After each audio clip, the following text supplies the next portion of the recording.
Welcome to the first of two videos showing you how to use the free MEP Math curriculum that is available to download from the Center for Innovation in Mathematics Teaching. This is an excellent math program, and it's designed to give your student a deep understanding of mathematics.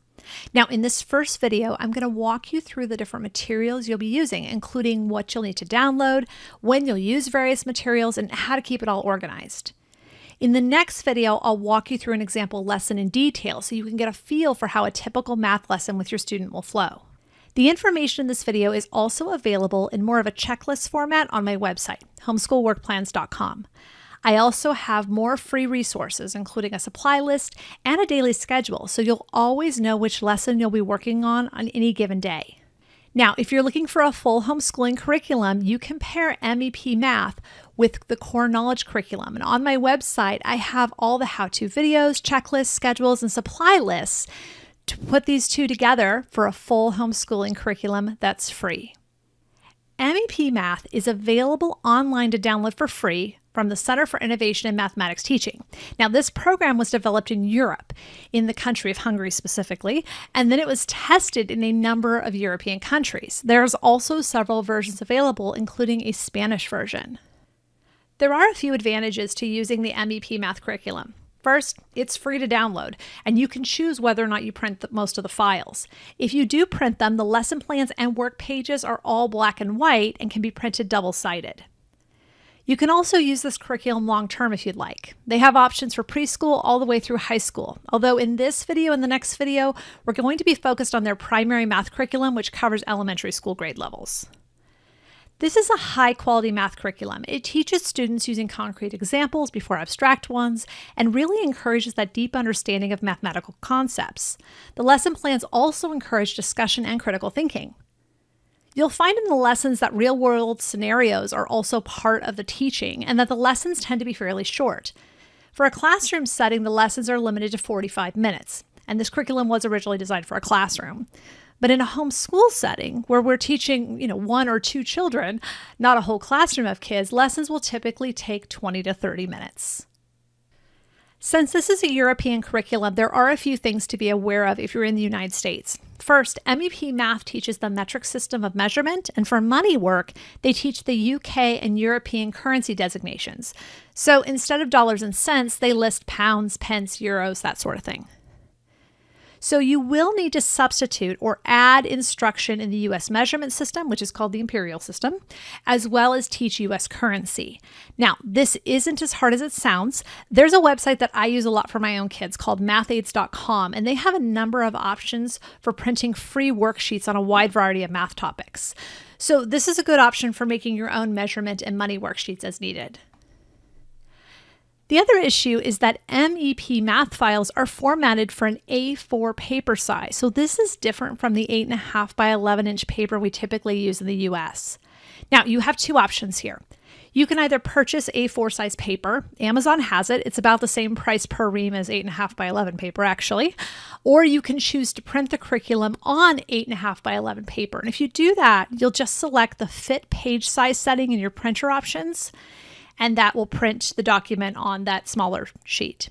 Now, if you choose to do that, just be aware that while it will work okay, things do get a bit squished, right? So specifically measurement activities don't work as well because you'll get a different answer for the length of the line you measured because it's been squished.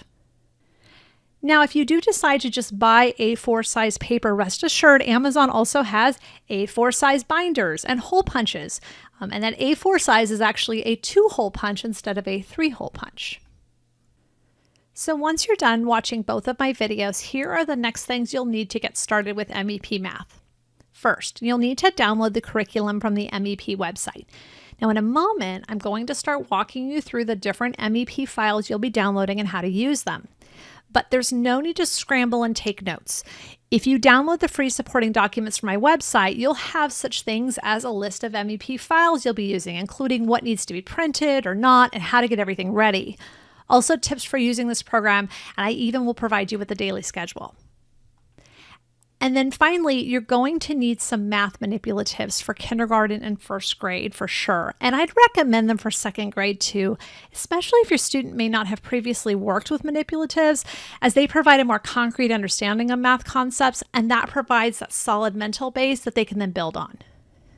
Now, for manipulatives, the two big ones for this program are some sort of math rod and some inexpensive dominoes. Colored craft sticks are also really helpful. Quick note though, I will tell you that if you find a small domino set with a limited number of dominoes, you might want 2 sets. Now, if these sorts of items aren't in your budget, there are alternatives. There is a page in the MEP files with measured strips of paper that you can cut out and use instead of those math rods. You can always make your own dominoes too out of index cards and a marker. Now, the curriculum also does really encourage younger students to have some items on hand that are meaningful to them that they can use during their math lessons. So for example, toy cars, plastic blocks, their pebble, rock, or shell collection is going to finally come in handy. All those items can be used for counting activities. So here is a picture of the MEP Math website. Now, as you can see, it's an older style website and it might feel overwhelming at first, but once you get the hang of it, it's really not bad. In fact, the links are very clear, so you always know exactly what you're downloading.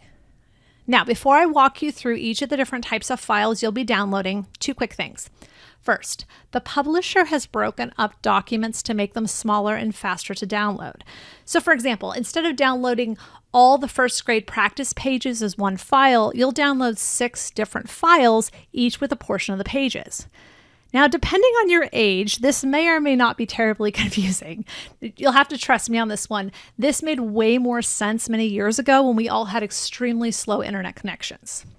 Okay, second, I'd really encourage you to download that free organization and prep document from my website, as I list out exactly which files to download for each grade, which to print, which to cut into flashcards, etc. And you can use that as a checklist. That's a little bit easier than trying to take notes in this video.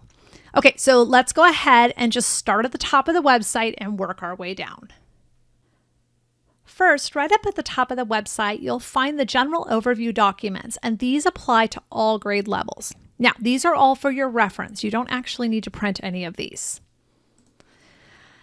So there's a general overview and guidelines document which outlines how the curriculum is structured. And this is useful info, but keep in mind this curriculum was designed for classrooms, so some of the details such as how to arrange student seats really aren't going to apply to us as homeschoolers. Next, there's a scheme of work document, and this is the detailed scope and sequence for the entire elementary curriculum.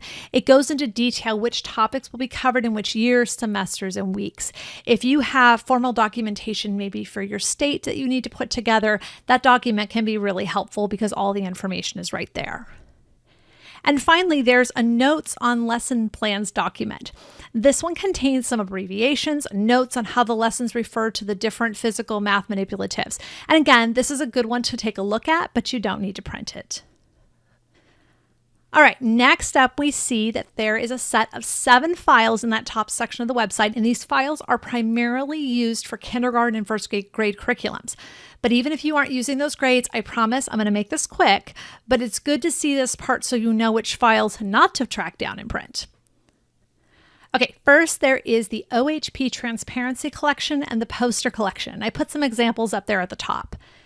There are a number of these, and you'll only be using them when specifically called for in a lesson. Now, don't print these. They're in color, and not all of them are used every school year. So instead, I'd recommend just accessing the specific file you need from the website whenever a lesson calls for it. And even then, you may often find that you just don't need it anyway. The transparency files, by the way, are only named transparencies because, of course, long ago, teachers had overhead projectors in their classrooms, and so that's a holdover from that era. All right, next up, there is a set of 5 files that are used primarily in kindergarten and first grade, and you see these at the bottom. These are essentially flashcards you'll cut up and use. Now, a few quick tips though. If possible, you'll want to print these files on cardstock or have the pieces laminated. They'll hold up a lot better during the school year, and especially if you're looking at using them with multiple children, I'd really encourage you to have them laminated. So next, you'll start to see sections for each year of curriculum. Now, a quick note again, because these school year levels are based on a UK system, we have to be careful to pick the correct one if we're located in the United States. Generally speaking, year 1 of the MEP Math curriculum matches up with what most U.S. kids would learn in kindergarten. Year 2 matches up with first grade, and so on, all the way up to year 6, matching up to approximately 5th grade in the United States. Now, you will start with whatever grade your student is currently in, right? I mean, that's going to be your typical course. But there are a few exceptions. If you're new to homeschooling and maybe math isn't your student's strongest subject, or maybe their schooling has been inconsistent the last few years, and I'm saying this, I'm recording this video at the beginning of 2022, so needless to say, inconsistent education due to the pandemic is currently a big problem. So if that's the case, you may want to back up a level or even 2 levels. You can then move through the material at your student's pace, and don't worry about catching up.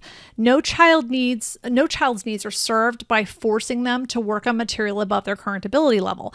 It's far better to back up, establish that solid base so they can move forward from a position of strength, and they will get caught back up.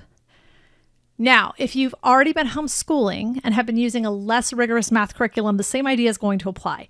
You may need to back up a level or 2 to meet your student where they're at. Now, there is a placement test for MEP Math available on the internet, but I'm not going to dive into that in this video. Okay, let's go ahead and look at an example of the files you'll be downloading for a specific grade level in this case, we're going to look at the year 3 curriculum, which is the equivalent of 2nd grade in the United States. Now, my most important tip is that before you start downloading any of these files, you create a folder on your computer or your cloud account and label it something like Year 3 MEP Math Curriculum. And then inside that folder, I'd suggest setting it up like you see here on the screen, where I have subfolders for each type of file. This will help keep you organized and make it much easier later to find what you need. Okay, so let's start at the top here and work our way down again. You can see up at the top, we have a number of reference files that apply to the whole grade. You'll want to go ahead and download these so you have them as a record, but you don't need to print them. They're for your general reference. Okay, so let's just walk through them really quickly so you know what each one is. First, we have the learning objectives. They're on the top far left. It's a list of skills your student will be learning during the school year. Next, there's the overview file, and this file gives a list of the skills that your student should already have learned prior to starting this level of the curriculum. If you've already been homeschooling using a different curriculum, this can be really helpful for figuring out what the right level of the program is for your student.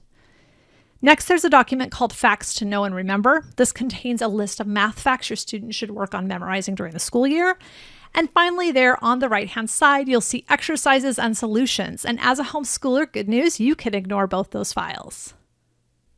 Just below the top row, you'll see the resources for year 3 broken up into sections. So first, there is Practice Book 3.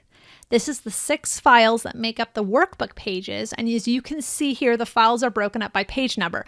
Again, this is a holdover from an earlier time where having smaller files meant they were faster to download. You'll need to download all 6 of these files, and later you'll print them all and put them in a binder. Okay, next you'll see the Practice Book 3 answers. So these files are the answer keys for the worksheets. You'll need to download all 6 of these files as well. But you don't need to print them. You can really just access them on your tablet or laptop whenever you need to correct your students' work. Okay, below that, you'll see the lesson plans. These lesson plan files together make up the teacher's guide for this course. You'll download all 6 files, and you can choose to either pull them up on your laptop or tablet when it's time for a lesson, or if you want, you can print them and put them in a binder. All right, next up there towards the bottom, you see the copy masters.